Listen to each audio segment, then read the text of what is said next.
Deep in the rainforests of Central America, a stone pyramid rises straight up out of the green, taller than a 20-story building, its steep steps climbing toward the sky. For centuries, the jungle had swallowed it whole. Trees grew through the temples. Vines wrapped the carved faces of kings.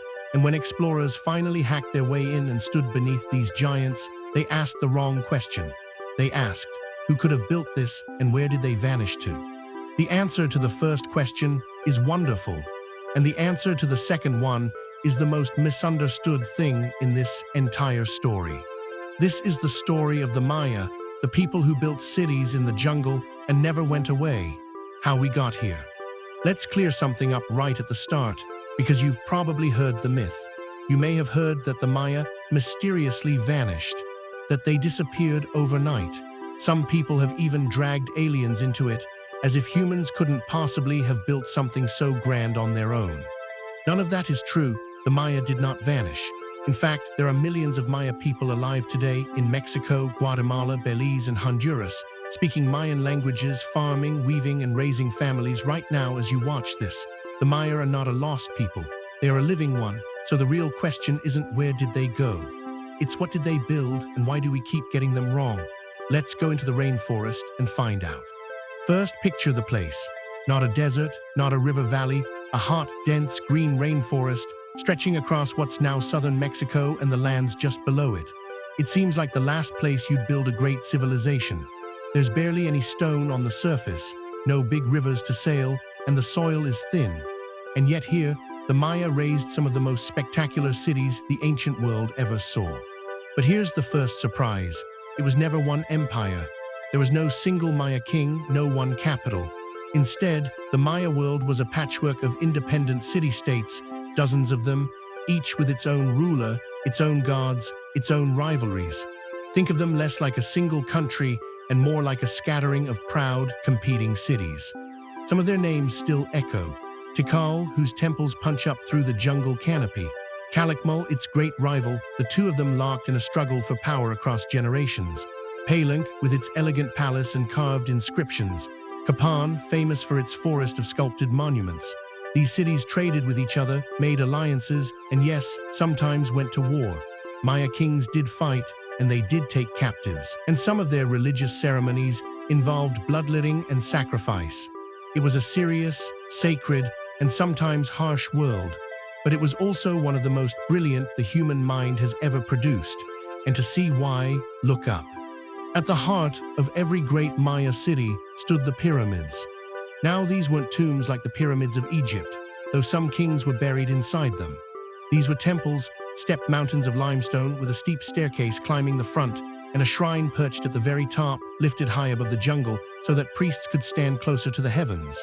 Around their bases spread plazas, palaces, ball courts, and markets, all gleaming, because the Maya coated their buildings in plaster and often painted them a deep, vivid red. And they built all of this without metal tools, without the wheel for hauling, and without large animals to carry loads. Every block of limestone was cut with stone tools and moved by human muscle. When you stand beneath a Maya temple and remember that, the old insulting question, how could they have done it, falls apart. The answer is, with extraordinary skill, organization, and knowledge, the same way humans have always done great things. But the buildings, as astonishing as they are, aren't even the most impressive thing the Maya made. The most impressive thing was inside their heads. Because the Maya could write, fully, completely write. Most ancient peoples of the Americas did not develop full writing. The Maya did the most advanced writing system in the ancient Americas. It was made of glyphs, intricate little blocks, packed with symbols that could stand for whole words or for individual sounds. With it, the Maya could record anything, and they did. They carved the names of their kings, the dates of battles and ceremonies, and the deeds of their gods onto tall stone monuments called stelae, and onto the steps and walls of their temples. They also wrote books, folding books of bark paper coated in plaster, called codices. Sadly, almost all of them were destroyed after Europeans arrived, and only a handful survive. For a long time, no one alive could read any of it. The glyphs sat silent for centuries, but over the last few decades, scholars, working together with living Maya people, have cracked the code, and the silent stones have started to speak again. We can now read the actual words of Maya kings, written more than 1,000 years ago. That's not a vanished people. That's a people whose voice we are still recovering.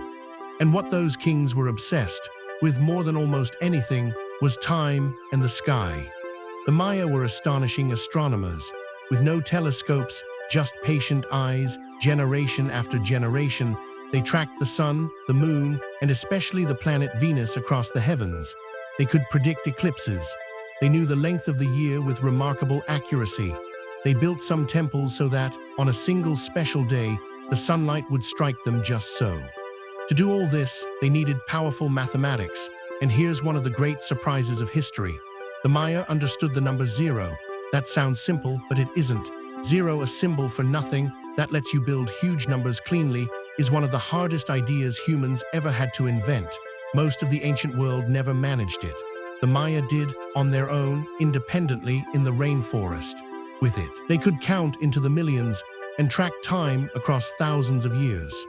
All that astronomy and math came together in the thing the Maya are most famous for, their calendar.